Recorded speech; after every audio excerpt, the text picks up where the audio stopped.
Hello बच्चों, स्वागत है आप सभी का Shri Shyam group of education के यूट्यूब चैनल पर। मैं विकास शर्मा आप सभी के साथ में जुड़ा हूँ बीएससी की फ़िज़िक्स को लेकर के। तो आज अपने जो बात करने वाले हैं वो बात कर रहे हैं बीएससी सेकेंड ईयर की फ़िज़िक्स की। ठीक है, अपने जो बेसिक रूप से पढ़ने वाले हैं वो सिर्फ बात करेंगे बीएससी सेकेंड ईयर की जो क्लास है उसकी। पर आपको पता होना चाहिए कि ये जो बुक अपने पढ़ रहे हैं ये बीएससी और जो बीएससी बीएड जो अपने होती है यानी जो इंटीग्रेटेड होती है उसके सेकेंड ईयर के अंदर भी सेम यही बुक लगती है। बस फ़र्क इनके पेपर का है, एक में फर्स्ट पेपर में है, दूसरे में सेकंड में है, तो इनकी यूनिट का फ़र्क है। बाकी जो मैं आप लोगों को करवाने वाला हूँ उनमें 3 यूनिट तो मैं आपको ऊष्मागतिकी की करवाने वाला हूँ। ये सभी के लिए कॉमन है, तो देख लो पहले से। मैं आपको 3 यूनिट करवाने वाला हूँ ऊष्मागतिकी की और 5 यूनिट मैं आप लोगों को करवाने वाला हूँ प्रकाशिकी की। ठीक है, और पेपर जो है इनका आप लोगों का इंटीग्रेटेड वालों का इनसे बीएससी वालों से अलग रहता है। और अब जो अपने बात करेंगे वो बीएससी की करेंगे, पर ध्यान रखना कि ये 3 यूनिट और ये 5 यूनिट जो अपने पढ़ने वाले हैं, जो 8 यूनिट आप लोगों को मैं करवाने वाला हूँ, ये दोनों के अंदर सेम है। ये इंटीग्रेटेड में भी है और आपका जो बीएससी है उसके अंदर भी है। पर जो मैं आप लोगों को सिलेबस जो बताता जाऊँगा वो बीएससी का बताता जाऊँगा, तो इस बात की थोड़ी ध्यान रखना कि ये आप सभी के लिए यूनिट है। तो सबसे पहले सिलेबस की अगर बात की जाए तो बीएससी जो सिंपल बीएससी है उनके सेकेंड ईयर का अगर सिलेबस देखा जाए तो आप सभी को पता है कि वही 3 पेपर है आपके, फर्स्ट, सेकंड और थर्ड। ध्यान रखना ये मैं बात कर रहा हूँ आपके पेपर की। ठीक है, तो आपके तीनों जो पेपर है वो ये 3 पेपर है। ये जो आपका तीसरा पेपर है ये प्रकाशिकी का है। इसके अंदर आप लोग ऑप्टिक्स जो है वो पढ़ने वाले हो और बिल्कुल ऐसे के ऐसे ही ये आपके जो इंटीग्रेटेड है उसके अंदर ये बुक लगती है प्रकाशिकी के नाम से। हालांकि इसके जो सिलेबस है उसके यूनिट के अंदर शायद थोड़ा फ़र्क आ जाए, कुछ एक पार्ट जो है वो बीएससी सिंपल में है और इसमें नहीं है, और कुछ एक पार्ट जो इंटीग्रेटेड में है वो सिंपल बीएससी में नहीं है। पर प्रकाशिकी नाम की जो बुक लगती है वो दोनों जो क्लासें आपकी इंटीग्रेटेड और सेकेंड ईयर दोनों में है। कॉमन पेपर है ये आपका और वहाँ भी आपका थर्ड पेपर ही है। अब अपने सिंपल बीएससी की बात कर लेते हैं इन 2 पेपर की। इन 2 पेपर के बारे में मैं जो आप लोगों को बता रहा हूँ उनको थोड़ा ढंग से समझ लेना। देखो आपकी एक बुक लगती है, देखना इस बात को, मैं बात कर रहा हूँ बुक की, मैं बुक की बात कर रहा हूँ, पेपर की बात नहीं कर रहा। ठीक है, पेपर का मतलब वो है जो आप लोग एग्जाम में बैठते हो और जो 5 यूनिट आपकी आती है उनकी बात है। मैं सिर्फ बात कर रहा हूँ बुक की। आपके एक बुक लगती है और बुक का नाम है अणुगति सिद्धांत एवं ऊष्मा गतिकी। देखो जब भी आप बुक खरीदो तो ये बुक आपको लेनी है अणुगति सिद्धांत एवं ऊष्मा गतिकी। दोनों क्लासों के लिए ये कॉमन बात मैं आप लोगों को बता रहा हूँ कि अणुगति सिद्धांत एवं ऊष्मा गतिकी के नाम से जो बुक है वो बुक आप लोगों को लेनी है। इस बुक की अगर बात की जाए, देखना यहाँ मैं फिर से बता रहा हूँ, मैं इस बुक के बारे में आपको पहले बता रहा हूँ, पेपर के बारे में नहीं बता रहा। तो ये जो बुक है अणुगति सिद्धांत एवं ऊष्मा गतिकी, इसके अंदर टोटल जो है वो आपके 6 यूनिट दी गई है। टोटल 6 यूनिट दी गई है और इस बुक के अंदर आपके 7 चैप्टर दिए गए हैं। कितने चैप्टर दिए गए हैं? 7 चैप्टर दिए गए हैं। और कितनी यूनिट इस बुक में दी गई है? 6 यूनिट इस बुक में दी गई है। बुक का नाम अगर आप लोग देखो तो 2 नाम है, एक तो अणुगति सिद्धांत और दूसरा इसमें क्या है, ऊष्मा गतिकी है। अब देखो, अब अपने बात कर लेते हैं पेपर की। आपका जो ये पेपर है, पेपर फर्स्ट, इसके अंदर आप लोग पढ़ने वाले हो ऊष्मा गतिकी के बारे में। ठीक है, प्लस एक बुक आपके अलग से और लगती है, उस बुक का नाम रहता है सांख्यिकी। तो आपको इस नाम से भी बुक मिलती है, सांख्यिकी एवं ऊष्मागतिकी के नाम से बुक मिलती है। उसमें फिर आपके 2 यूनिट मिलेगी आप लोगों को, पर वो जो बुक मैंने वहाँ लिख रखी है उसमें आपको कंप्लीट 6 यूनिट मिलती है। और ये आपका पेपर सेकंड है। ये जो सेकंड पेपर आपका ये है अनुगति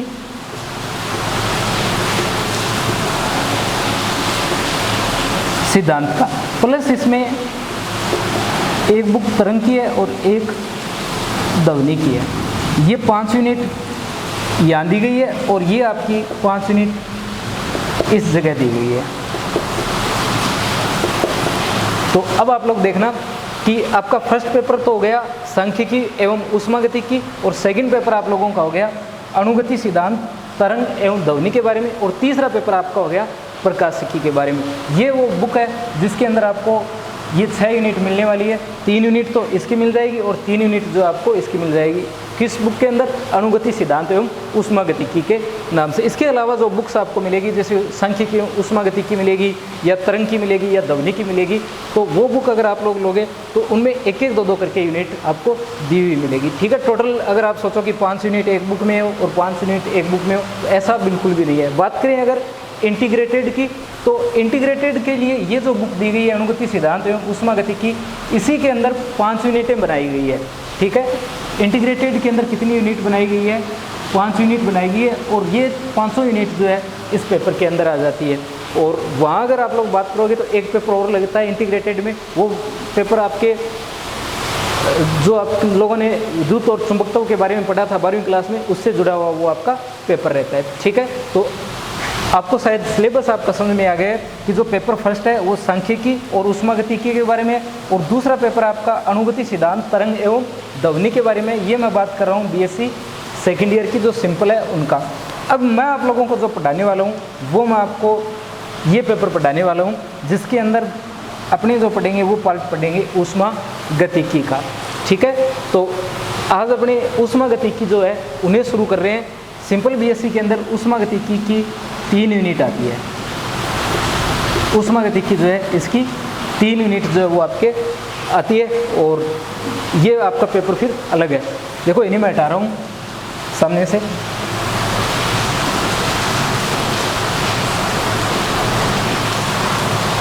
तो आप जो भी बुक खरीदो आपको बहुत सारी बुक मिलेगी, पर उन बुकों के अंदर ये जरूर देख लेना कि इस नाम से जो बुक है अनुगति सिद्धांत एवं ऊष्मागतिकी वो आपके पास में जरूर होनी चाहिए। सिंपल बेसिक इसमें 6 यूनिट दी गई है, 3-3 यूनिट दी गई है। 3 तो आपके फर्स्ट पेपर की दी गई है और 3 यूनिट जो है वो आपके सेकंड पेपर की दी गई है।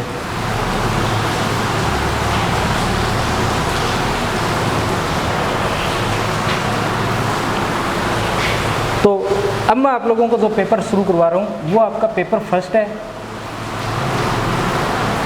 पेपर फर्स्ट है और इस पेपर का नाम है ऊष्मागतिकी। ठीक है, ऊष्मागतिकी। और ये आपका पेपर कौन सा है?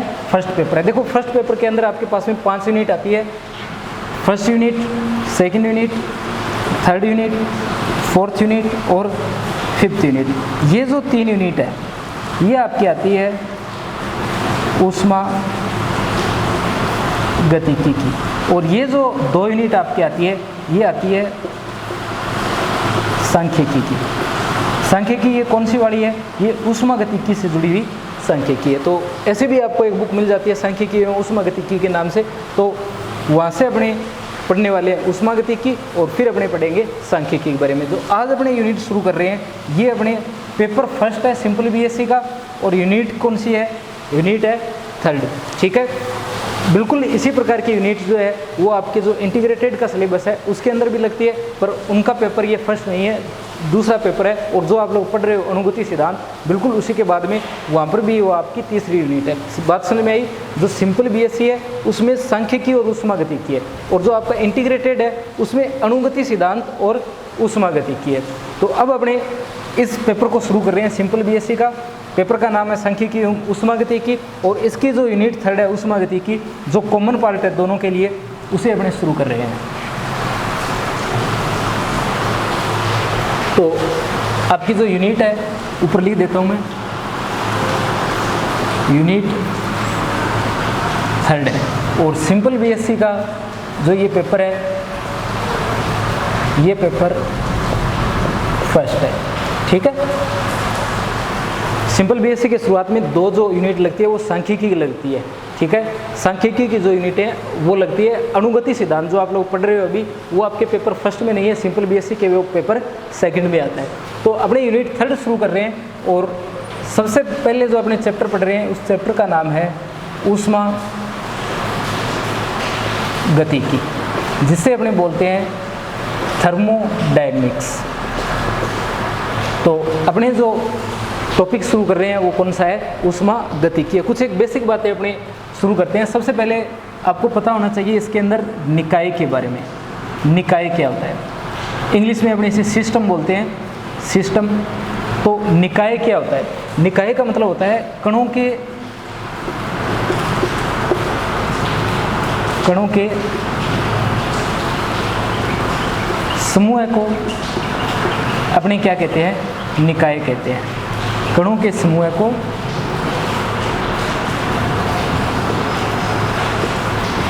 निकाय कहते हैं, ठीक है। तो कणों के समूह को अपने क्या कहते हैं, निकाय कहते हैं, या इंग्लिश में आप लोग इसे सिस्टम कहते हो। अपने पास में निकाय 2 प्रकार के होते हैं। एक तो होता है सूक्ष्म निकाय, सूक्ष्म निकाय। एक आपके पास में होता है स्थूल निकाय। तो आपके पास में एक है सूक्ष्म निकाय और दूसरा है स्थूल निकाय। सबसे पहले अगर अपने बात करें सूक्ष्म निकाय की, कि सूक्ष्म निकाय क्या होता है, तो वह निकाय जिसमें कणों की संख्या कम हो, जिसमें कणों की संख्या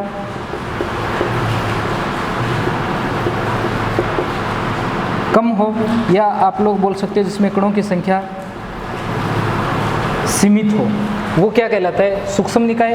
और जिसमें कणों की संख्या बहुत ज़्यादा हो, यानी किसी निकाय में यदि असंख्य कण हो तो उसे अपने क्या बोलते हैं, उसे अपने स्थूल निकाय कहते हैं। निकाय 2 प्रकार के, एक सूक्ष्म निकाय, एक स्थूल निकाय। सूक्ष्म निकाय कौन सा, जिसमें कणों की संख्या सीमित हो, और स्थूल निकाय कौन सा, जिसमें कणों की संख्या असंख्य हो, यानी बहुत ज़्यादा अगर संख्या में अपने पास में कण है तो वो स्थूल निकाय है, और अगर कम संख्या है वो कौन सा निकाय है, सूक्ष्म निकाय है। और कणों के समूह को अपने क्या कहते हैं, निकाय कहते हैं। अब अपने बात कर लेते हैं ऊष्मा गतिकी की, कि ऊष्मा गतिकी क्या होती है। तो यह भौतिक विज्ञान की वह शाखा है जिसके अंदर अपने ऊष्मा का, इसके अंदर अपने ऊष्मा का, ताप का या ताप के आदान प्रदान का, ऊष्मा के स्थानांतरण का, ताप के आदान प्रदान का, ऊष्मा के स्थानांतरण का, और ऊष्मीय साम्य अवस्था का अध्ययन करते हैं। यानी भौतिक विज्ञान की वह शाखा जिसमें ऊष्मा का, ताप का, ऊष्मा आदान प्रदान का, ऊष्मा स्थानांतरण का, उसमें साम्य अवस्था का अध्ययन किया जाता है, क्या कहलाती है, ऊष्मा गतिकी कहलाती है। तो भौतिक विज्ञान की वह शाखा जिसमें ऊष्मा, ताप, ऊष्मा के आदान प्रदान, स्थानांतरण और साम्य का अध्ययन किया जाता है, उसे अपने क्या कहते हैं, ऊष्मा गतिकी कहते हैं, ठीक है। और जिस निकाय की ऊष्मा और ताप आदि के बारे में अध्ययन किया जाता है, या ऊष्मा गतिकी की सहायता से जिस निकाय का अध्ययन किया जाता है, ऊष्मा गतिकी की सहायता से जिस निकाय का अध्ययन किया जाता है, ऊष्मा गतिकी की सहायता से जिस निकाय का अध्ययन किया जाता है, जिस निकाय का अध्ययन किया जाता है, उसे अपने क्या बोलते हैं, उसे अपने कहते हैं ऊष्मागतिक निकाय, ऊष्मागतिक निकाय, ठीक है। तो ऊष्मागतिकी की सहायता से अपने जिस निकाय का अध्ययन किया जाता है उस निकाय को अपने क्या कहेंगे, उस निकाय को अपने कहेंगे ऊष्मागतिक निकाय। अब अपने इसके अंदर कुछ एक बातें और आती है, जैसे अपने आता है ऊष्मागतिक चर, ऊष्मागतिक चर, कि ऊष्मागतिक चर जो है वो क्या होते हैं। तो देखो ऊष्मागतिक चर कौन से होते हैं, जैसे आप लोगों ने पढ़ा है ताप, आप लोगों ने पढ़ा है दाब, आप लोगों ने पढ़ा है आयतन, आप लोगों ने पढ़ा है एंट्रोपी, एस से जिसे अपने लिखते हैं, आप लोगों ने पढ़ा है आंतरिक ऊर्जा, यू से जिसे लिखते हैं। ये सभी आपके पास में क्या होते हैं, ये सभी आपके पास में ऊष्मागतिक चर होते हैं। यानी ऊष्मागतिकी का अध्ययन जिन चरों की सहायता से किया जाता है, या आप लोग बोल सकते हो किसी पदार्थ की ऊष्मीय अवस्था के बारे में, किसी पदार्थ की ऊष्मीय अवस्था के बारे में बताने के लिए अपने क्या करते हैं, कुछ चरों को काम में लेते हैं जिन्हें अपने क्या कहते हैं, ऊष्मागतिक चर कहते हैं। एक बात सुनो, जैसे ये यांत्रिक की जो आप लोग पढ़ रहे थे, मैकेनिक्स जो आप लोग पढ़ रहे थे, यहाँ ये क्या है, पॉइंट पी है। जैसे चलो पी आप बोल रहे हो, ये पी आ गया, कुछ और लिख देता हूँ, जैसे पॉइंट ए है आपके पास में, ठीक है, और आपसे पूछा जाए कि पॉइंट ए जो है वो कहाँ है, इस डायग्राम को देखकर तो आप नहीं बता पाओगे, पर अगर ये लिख दिया जाए ये एक्स वाई और जेड है, तो आप लोग बता सकते हो ना कि पॉइंट ए कौन सी पोजीशन पर है, आप बताओगे एक्स वाई जेड पोजीशन पर है, या आपको बता दिया जाए कि ये इससे कितनी दूरी पर है, आर वेक्टर जो दूरी है उस पर है, तो आप लोग क्या कर सकते हो, इस एक ही अवस्था के बारे में बता सकते हो। बिल्कुल उसी प्रकार से आपके पास में क्या होते हैं, ऊष्मागतिक चर होते हैं। यानी ऊष्मागतिक चरों की सहायता से आप लोग क्या कर सकते हो, किसी निकाय की ऊष्मीय अवस्था के बारे में बता सकते हो, ऊष्मागतिक अवस्था के बारे में बता सकते हो। वो चर कौन से हैं, ताप, दाब और आयतन। समझ में आई बात। अब देखो इसका मतलब ये हुआ कि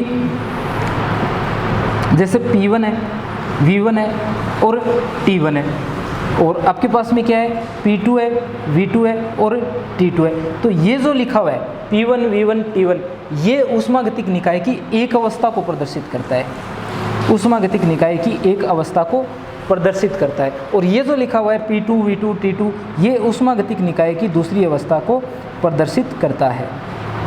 ठीक है, इसकी दूसरी अवस्था को ये क्या कर रहा है, प्रदर्शित कर रहा है। तो ये अपनी बात थी कुछ एक बेसिक, और एक दो बातें जैसे ऊष्मागतिक नियम के बारे में भी आपको बता देता हूँ कि ऊष्मागतिक नियम क्या होते हैं।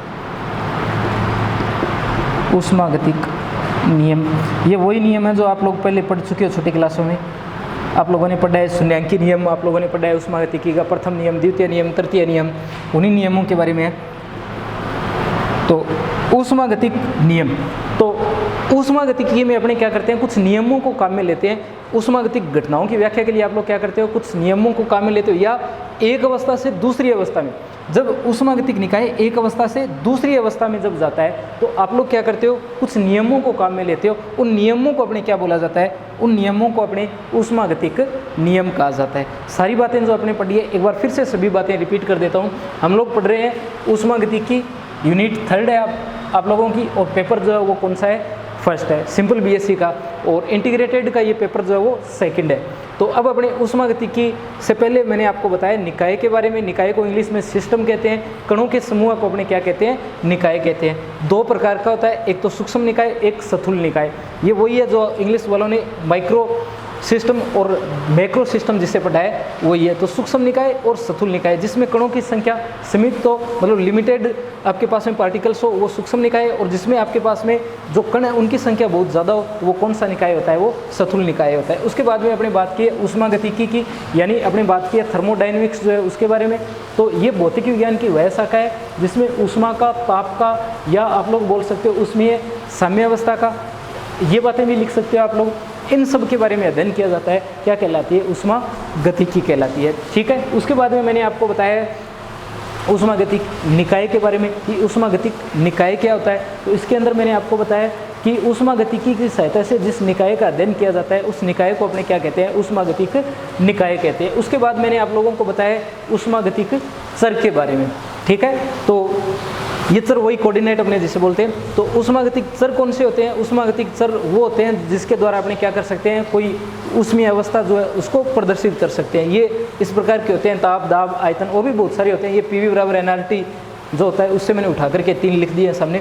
तो ये क्या करता है, एक अवस्था को प्रदर्शित करता है, P1, T1, P2, V2, ये दूसरी अवस्था को प्रदर्शित करता है। उसके बाद में अपने कुछ नियम जो है उनकी बात की है कि ऊष्मागतिक नियम क्या होते हैं। ऊष्मागतिक नियम का मतलब होता है कि अगर अपने एक अवस्था से दूसरी अवस्था के अंदर जाएँ तो कुछ नियमों का पालन किया जाता है, और उन नियमों को ये अपने क्या कहते हैं, ऊष्मागतिक नियम कहते हैं। एक बात मैं आपको बता देता हूँ, बिल्कुल आसान सी ये आपकी 3 यूनिट है, बिल्कुल सरल यूनिट है, बस इनके अंदर थ्योरी ज़्यादा है, कैलकुलेशन बिल्कुल कम है।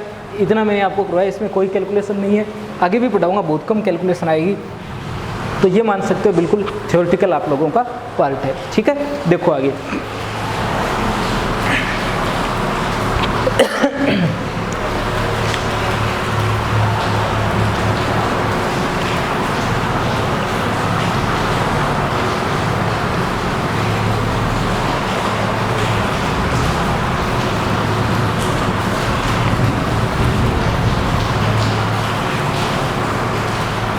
देखो बुक्स वगैरह सभी आप लोग ले लेना, पर जो मैंने आपको उस साइड जो बुक बताई थी उसे ज़रूर लेना है आप लोगों को, क्योंकि उसमें आप लोगों की 6 यूनिट है, दोनों क्लासों को आपको लेना है ये।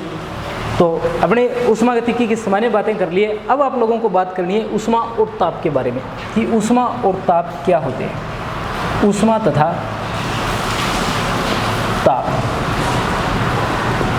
ऊष्मा तथा ताप, ऊष्मा क्या होती है और ताप क्या होता है। अगर शुरुआत की बात करें ना तो अपने ऊष्मा जो है, ऊष्मा बिल्कुल शुरुआत की बात कर रहा हूँ, वर्तमान में ऐसा नहीं है, ढंग से सुन लेना कि वर्तमान में ऐसा नहीं है, ये पुराने टाइम की बात जो है उसके बारे में पहले बता रहा हूँ कि पहले ये माना जाता था कि ऊष्मा जो है वो क्या है, एक तरल होता है। ऊष्मा क्या होती है, एक तरल होती है जो पदार्थ के मध्य भरा रहता है और जिसे क्या बोला जाता है, कैलोरिक बोला जाता है।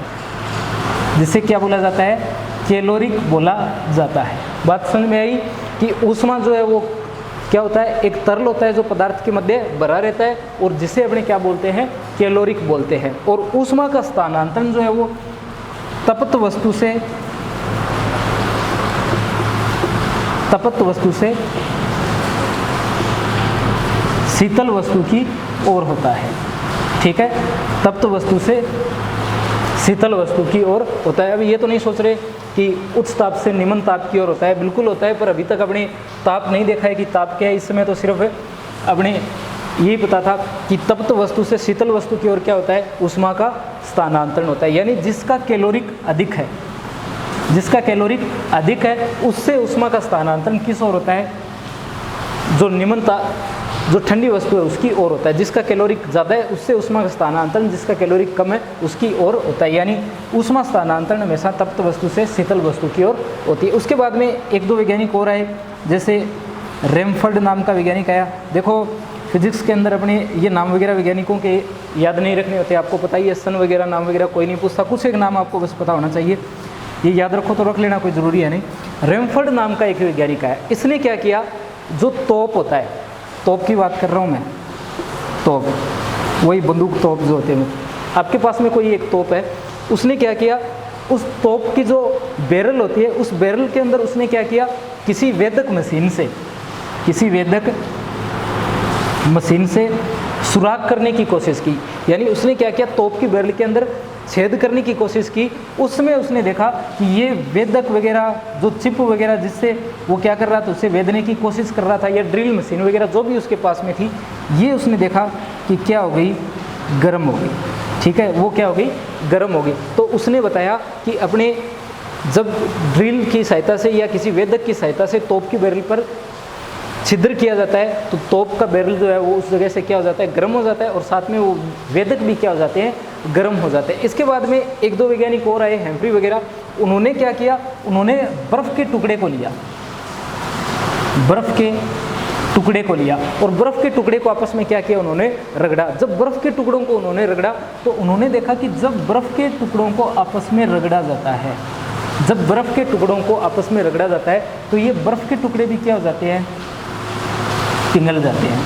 क्यों पिघल जाते हैं, क्योंकि यहाँ भी क्या हुई, ऊष्मा उत्पन्न हुई, तो वहाँ से भी क्या हुई, ऊष्मा उत्पन्न हुई। तब इन सभी के सिद्धांत को काम में लिया किसने, जूल ने। किसने काम में लिया, जूल ने काम में लिया। अब ये वैज्ञानिक का नाम आपको याद रखना है कि जूल ने क्या किया, रेमफर्ड के सिद्धांत को, और ये हेम्फ्री जो था, हेम्फ्री डेवी नाम था इसका, इसके सिद्धांत को इन्होंने काम में लिया और इन्होंने बताया कि अपने कार्य के द्वारा भी क्या कर सकते हैं, ऊष्मा को उत्पन्न कर सकते हैं। तो इन्होंने बताया कि जो कार्य है कार्य जो है वो ऊष्मा के क्या होता है, समानुपाती होता है। यानी अपना W जो है वो H के क्या होता है, समानुपाती होता है। W मीन्स वर्क और ऊष्मा मतलब हीट। ठीक है, अपने ऊष्मा और ताप की बात कर रहे हैं, ताप का मतलब टेम्परेचर है, ऊष्मा का मतलब हीट होता है। तो कार्य जो है वो किसके समानुपाती होता है, ऊष्मा के समानुपाती होता है। यानी W जो है वो किसके समानुपाती है, H के समानुपाती। यहाँ देखो, अगर आप लोग समानुपाती को हटा देते हो, एक नियतांक लगा देते हो, वो नियतांक क्या है, J है। J क्या है आपके पास में, एक सार्वत्रिक नियतांक है। J क्या है, एक सार्वत्रिक नियतांक है, और इसी को अपने क्या बोलते हैं, इसे ऊष्मागतिकी का यांत्रिक तुल्यांक कहते हैं। इसे अपने क्या बोला जाता है, इसे ऊष्मागतिकी का यांत्रिक तुल्यांक बोला जाता है। और जे का जो मान है वो कितना होता है, वो 4.18 होता है। लगभग आप लोग जिसे आप आज तक 4.2 पढ़ते हुए आए हो, ये वही मान है, ठीक है। तो W जो है वो H के क्या होता है, समानुपाती होता है। अगर आप लोग समानुपाती के निशान को हटा देते हो तो यहाँ क्या आ जाएगा, J आ जाएगा। और J जो है किसके इक्वल आएगा, W/H के इक्वल आएगा। और J का मान किसके इक्वल है, 4.18 के इक्वल है। यानी लगभग J जो है किसके इक्वल है, 4.2 के इक्वल होता है, ठीक है। और J को आप लोगों को पता है जूल पर कैलोरी लिखते हैं इसे। तो ये 4.2 जूल पर कैलोरी। तो ये अपने बातें हैं किसके बारे में, ऊष्मा के बारे में। अभी तक अपने किसकी बात की है, ऊष्मा की बात की है। आपको पता है कि कार्य जो है किस में बदला जा सकता है, ऊर्जा में बदला जा सकता है। और ऊर्जा जो है वो क्या होती है, कार्य करने की क्षमता क्या होती है, ऊर्जा होती है। तो यहाँ से आप लोग देखो,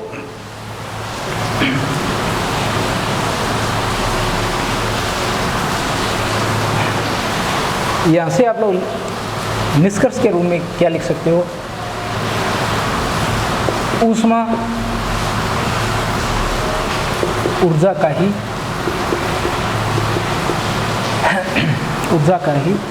रूप है।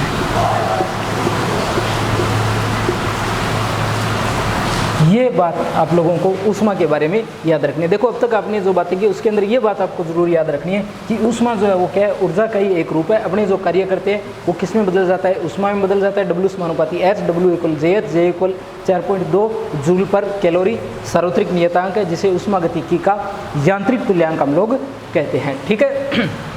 तो ये इतनी बातें होने के बाद में बात आती है ताप की, कि अब ताप क्या है। तो ताप क्या है, ताप पदार्थों का एक गुण है। ताप पदार्थों का एक गुण है जो ऊष्मा संचरण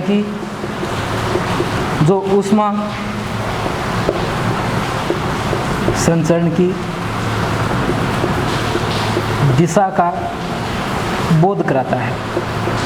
देखो कैलकुलेशन है नहीं, बिल्कुल थ्योरी है, बोर्ड पर लिखने के लिए वही लिख रहा हूँ।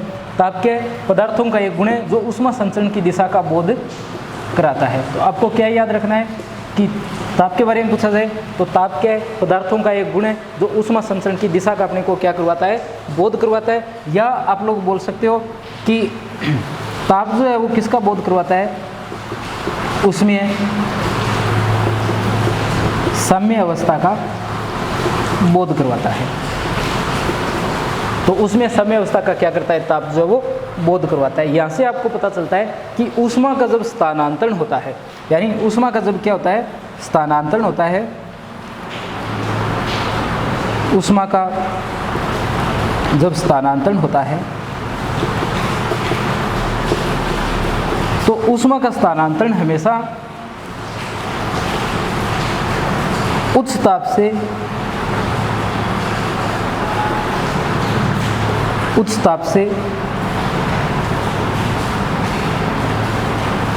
निम्न ताप की ओर होता है। ऊष्मा का स्थानांतरण हमेशा उच्च ताप से निम्न ताप की ओर होता है, ठीक है। तो बिल्कुल शुरुआत के अंदर आप लोगों ने देखा था कि जब मैंने आपको बताया था कि अपने बात कर रहे थे ऊष्मा की, कि ऊष्मा क्या होता है, तो उस जगह आप लोगों ने बात की थी कि बिल्कुल शुरुआत की बात कर रहा हूँ जहाँ आप लोगों ने बोला था कि तप्त वस्तु से जो आपकी शीतल वस्तु है उसकी और ऊष्मा का क्या हो रहा था, स्थानांतरण हो रहा था। अब आप लोग क्या बोल सकते हो, अब आप लोग बोल सकते हो, ये वर्तमान की बात है कि ऊष्मा का स्थानांतरण हमेशा उस ताप से निम्न ताप की ओर होता है। दूसरा, आप लोगों को ये पता होना चाहिए कि ताप क्या होता है। ताप पदार्थों का एक गुण है जो ऊष्मा संचरण की दिशा का बोध करवाता है। आप सबको पता है कि ताप जो है वो एक किस प्रकार की राशि है, ताप एक मूल राशि है। ताप एक किस प्रकार की राशि है, मूल राशि है। आप लोगों ने जो एसआई मात्रक पढ़े हैं, उन एसआई मात्रकों के अंदर मूल मात्रक पढ़े हैं, 7 मूल मात्रक पढ़े हैं। उनके अंदर एक मूल मात्रक किसका आता है, एक मूल मात्रक ताप का भी आता है, जहाँ अपने मात्रक क्या लिखते हैं, केल्विन लिखते हैं और कैसे अपने प्रदर्शित करते हैं। तो ताप जो है वो किस प्रकार की राशि है, एक मूल राशि है और इसका मात्रक अगर आप लोगों को पूछा जाए तो SI पत्ते में इसका मात्रक क्या होता है, केल्विन होता है। यहाँ से आप लोगों को क्या क्या पूछा जा सकता है, आप लोगों से